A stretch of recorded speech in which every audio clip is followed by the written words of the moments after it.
Y llegó la hora de darle la bienvenida a nuestro primer invitado en la jornada de este martes. Se trata del señor Asdrúbal Aguiar, director de Iniciativa Democrática de España y las Américas y un reconocido jurista y escritor venezolano. Señor Aguiar, gracias por los minutos acá en CB24. No, grato placer escucharle y totalmente a la orden para responder cualquier pregunta que considere pertinente. Ok, señor Aguiar, muchísimas gracias por su tiempo y empezamos con la primera pregunta. Usted es venezolano, vive en Venezuela, tiene una trayectoria política excelente, podríamos decir. ¿Cuál es su opinión sobre las declaraciones de Tibisay Lucena esta tarde? ¿Cuál es el ambiente que se vive en estos momentos en Caracas? No, el ambiente general en el país es de absoluta irritación. Es un acto de provocación en donde da la impresión de que el gobierno se siente cercado y no tiene otra alternativa que empujar las cosas hasta el precipicio. ¿Qué quiero significar yo con esto? El gobierno tiene miedo efectivamente de salir del poder. Sabe que efectivamente la realización del referendo revocatorio antes del mes de diciembre implica inevitablemente la salida de Nicolás Maduro del ejercicio de la presidencia de la República, junto con su propio equipo de gobierno.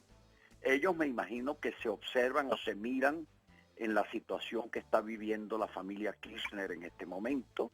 Me imagino que estarán observando la serie de juicios que por vínculos activos con el narcotráfico ha tenido parte de la cúpula militar, política y policial del gobierno de Chávez y de Maduro, y ante esas circunstancias no han hecho otra cosa que atrincherarse. No hay salida democrática, según ellos, en el país, y para sacarlos tendría que sacarlos por la vía de la violencia. O sea, no tiene otra explicación el hecho de que la señora Lucena en el día de hoy haya dicho de que el referendo revocatorio, si se llega a realizar, se realizaría en el 2017. ¿Qué significa esto?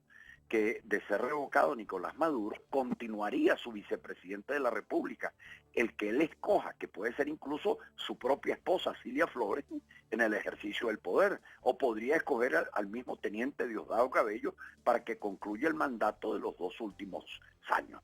Lo cierto es que Venezuela esta situación no la logra sostener desde ningún punto de vista. Yo la verdad que a mí me resulta esto absolutamente inédito, a pesar de haber ejercido funciones como ministro de Relaciones Interiores y como gobernador de Caracas. Aquí lo normal era que los gobiernos que se sentían atrincherados o se sentían de alguna manera cercados por la propia opinión pública tratasen de abrirle paso democrático a las situaciones, inclusive aceptando la posibilidad de salir del gobierno e ir a la oposición. Aquí en este caso la situación es que se han cerrado las vías electorales, sobre todo después del resultado del pasado 6 de diciembre de 2015, en donde la oposición obtiene la mayoría calificada de los miembros de la Asamblea Nacional. Así que cambió el color político en el país, pero el gobierno no acepta abandonar el poder por las vías electorales y constitucionales. Y precisamente, señor Aguiar, usted en conjunto o junto a un grupo de expresidentes latinoamericanos y de España han hecho un pronunciamiento enmarcado en esta agrupación IDEA y han hecho un pronunciamiento que emplaza a la Organización de Estados Americanos y a los organismos internacionales a tomar medidas y a ponerle la lupa a lo que ocurre en Venezuela. ¿Qué esperan ustedes como miembros de esta organización de parte de la comunidad internacional?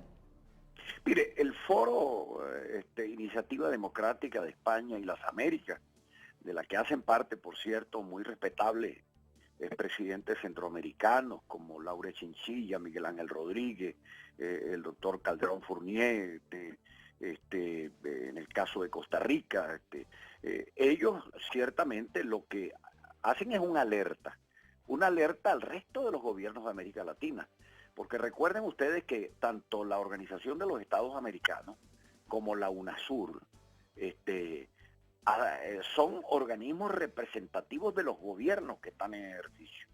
Y obviamente si los gobiernos que están en ejercicio son insensibles frente al quiebre democrático que acaba de tener lugar en Venezuela, el hecho de que le cierren la vía electoral al pueblo venezolano mediante un galimatías por parte de un poder electoral coludido con el poder ejecutivo, eso simplemente cierra las compuertas de la democracia en el país, lo que acaba de ocurrir también en Nicaragua. Entonces la gran pregunta que nos hacemos y que se hacen los expresidentes es, ¿qué pasa con los gobiernos democráticos de la región? Tienen que tener en este sentido una actitud mucho más proactiva.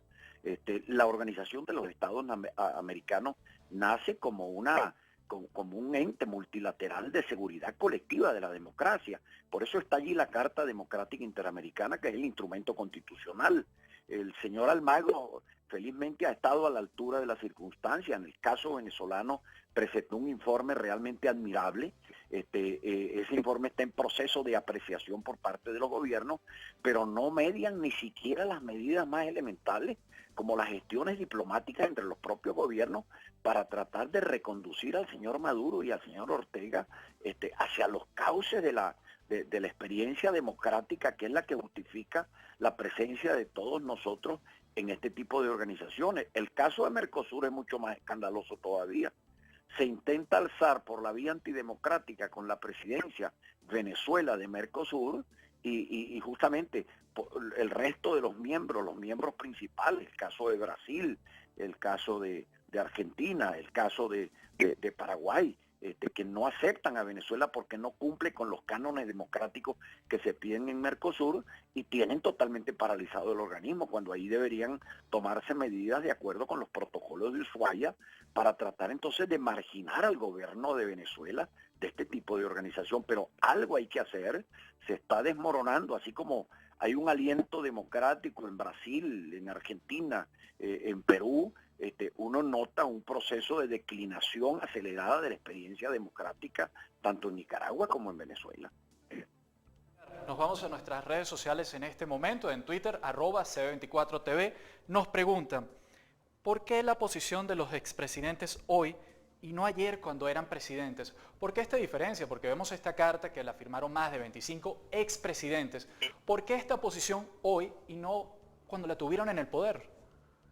Mira, yo creo que es todo lo contrario. La totalidad de los expresidentes que integran este foro ad hoc, que se conoce por IDEA, son presidentes que ejercieron el poder y respetaron celosamente el principio de la alternabilidad democrática en sus propios países. Yo no recuerdo la experiencia en ninguno de los casos de ellos, sean presidentes de derecha, de centro, de izquierda, hayan sido buenos, malos o regulares presidentes, ninguno de ellos puede ser señalado de haber atentado contra la experiencia democrática en sus propios países.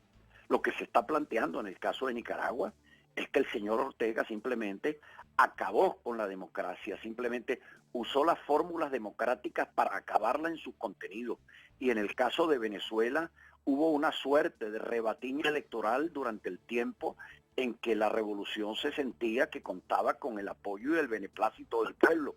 Pero en el momento mismo en que perdieron el beneplácito popular, le han cerrado al pueblo incluso la vía democrática referendaria que está consagrada constitucionalmente en Venezuela. Hugo Chávez se sometió a esa experiencia en el año 2004. Maduro está totalmente negado a esa posibilidad. La manifestación de voluntad popular que tuvo lugar el 6 de diciembre indicaba no solo una elección de diputados de un partido o de otro partido, sino que la mayoría determinante nacional que votó por 112 diputados que hacen la mayoría calificada, le marcó un nuevo rumbo al país. ¿Por qué? Porque la crisis humanitaria absolutamente inaceptable, esa suerte de milagro económico al revés que vive Venezuela, es el producto del modelo marxista que ha tratado de implantarse en Venezuela. El fracaso en Rusia, el fracaso en Europa Oriental parece que no hubiese sido suficiente. Y algunos tratan entonces de transitar hacia un modelo de apertura económica, pero con autoritarismo político, que es el caso de Nicaragua. En el caso de Venezuela es todo lo contrario, es la repetición de los mismos errores de Rusia, de los mismos errores de Cuba en Venezuela, y ahí están las consecuencias. No hay medicinas, hay una hambruna realmente inaceptable, no se consiguen alimentos básicos, no hay repuestos para poder sostener la actividad económica, no hay insumos, no hay divisas, y el país a punto de una explosión de carácter social. Cuando se pidió la solución de carácter electoral, la referendaria, acudir a un referendo revocatorio, es para evitar lo peor, justamente la posibilidad de que la salida a la situación venezolana, que es una situación agoniosa, no es política, es ya humanitaria, tenga lugar por la vía de los hechos. Señor Aguiar, voy a retomar de nuevo la pregunta y la voy a complementar con un ejemplo concreto. La presidenta Laura Chinchilla, la expresidenta de Costa Rica, ¿por qué no fue tan contundente como lo es hoy cuando fue presidenta? O sea, ¿por qué hoy los expresidentes que se pronuncian en la carta no fueron tan contundentes cuando eran presidentes? Mire, yo lo que quiero significarle es lo siguiente. La Carta Democrática Interamericana fue adoptada de manera unánime en el año 2001 por todos los gobiernos de las Américas.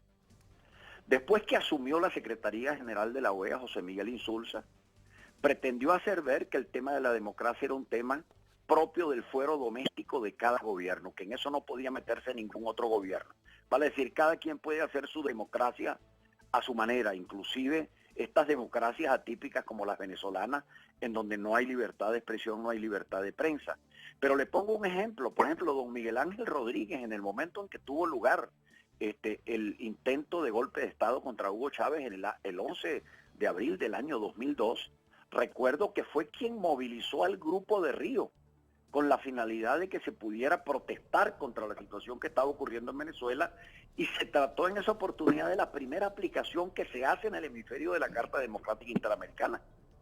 Entonces, por eso lo que debo decirle es lo siguiente: el problema de comparar, podemos tener presidentes buenos, malos o regulares, presidentes más eficientes o menos ineficientes, pero no hay una duda. Y el caso de Laura Chinchilla es ejemplar. No se trata de una presidenta que asumió el poder para quedarse en el poder. No se trata de una presidenta que haya cerrado medios de comunicación social en su país. No se trata de una presidenta que haya tenido presos políticos como los hay en Venezuela. Y no se trata de una presidenta que en este caso hubiese cerrado todas las fuentes de la actividad económica y confiscado el aparato productivo nacional en Costa Rica, como ha ocurrido en Venezuela, dando como consecuencia justamente el tema de la hambruna que se está viviendo en estas circunstancias. Por eso yo digo, más allá del juicio de valor que cada país y cada pueblo puede hacer con relación a quienes han sido sus presidentes, no hay duda alguna de que quienes están hoy en día manifestándose en defensa de los valores de la democracia fueron presidentes que en sus ejercicios pasaron por lo menos el test democrático, porque respetaron el principio de la alternabilidad democrática, y muchos de ellos, por cierto, gobernaron en minoría, lo que no quiere aceptar el señor Nicolás Maduro en el caso venezolano. Él no acepta la posibilidad de ser un gobierno minoritario frente a una voluntad mayoritaria, contraria y opositora que hoy reside en la Asamblea Nacional. Señor Aguiar, fíjese, usted ha descrito la situación en Venezuela, la situación política, como inédita. ¿Qué sabemos del proceso, cómo avanza el proceso de la activación de la Carta Democrática en el caso venezolano, para evitar lo que muchos ya han vaticinado que podría ocurrir, que es una explosión social en ese país? Mire, comienzo por lo último. La explosión social está a la orden del día. Yo, que fui gobierno, le debo decir que yo le podía preocuparme por las manifestaciones públicas, pero los gobernantes no deben tenerle miedo a las manifestaciones públicas cuando creen en la cultura de la protesta. Pero yo me imagino la situación que yo viví durante el gobierno en que fui ministro de Relaciones Interiores, que fue el gobierno del presidente Caldera, con las colas de personas que pasan horas y días frente a las farmacias y frente a los mercados y frente a los centros de abastecimiento para no conseguir absolutamente nada. Eso es gasolina sobre el piso. Basta con que una pequeña chispa se prenda para que se queme la totalidad del país. De enero hasta el día de hoy hemos tenido solo en las zonas urbanas de Caracas aproximadamente 35 personas que han sido linchadas o quemadas vivas, justamente por tratar de robar alimentos por una situación, en este caso, de necesidad. Entonces, frente a esto, ¿qué es lo que ocurre? Que el conjunto de gobiernos que están sentados en la Organización de Estados Americanos han estado a la espera de que la posibilidad de un diálogo democrático se dé en Venezuela de manera tal de resolver la situación. Pero lo cierto es que yo sí debo decirlo con absoluta claridad, más allá de la posición firme que ha tenido el gobierno de Brasil, el gobierno de Perú, que ha sido muy clara. Noto una gran posición dubitativa en el gobierno de Colombia. Me imagino mirándose en el ombligo por el tema de la negociación de paz que intenta alcanzar con la FARC y para la cual considera que es un ancla fundamental la buena relación con Cuba, lo que implica la buena relación con el gobierno de Nicolás Maduro. Pero yo lo que quisiera alertar, y por eso la importancia de llamar a la conciencia a los gobiernos, si en Venezuela se produce un estallido social que genere más muertes de las que ya estamos teniendo, la responsabilidad de esas muertes va a ser de los gobiernos democráticos que por omisión no fueron capaces de activar mecanismos de gestión diplomática, de facilitación o de mediación para resolver la crisis venezolana a tiempo. Si en Venezuela se produce una ruptura institucional mediante una acción de carácter militar, porque se va a la vía de los hechos cuando se aparta totalmente la solución electoral, la responsabilidad será de los gobiernos que han omitido su comportamiento en la OEA. Felizmente, debo decirlo, el secretario general Luis Almagro ha estado a la altura de las circunstancias y ha venido ejerciendo su cargo con una admirable fortaleza moral. Es, como lo decía el presidente Mujica, un esclavo de los principios, un esclavo del derecho, que está haciendo todo lo posible en medio de los temores que todavía abrigan muchos gobiernos de la región, y que eso es más que evidente. Señor Asdrúbal Aguiar, director de la Iniciativa Democrática de España y las Américas, más claro imposible. Muchísimas gracias por su participación. Muchas gracias a ustedes por su invitación.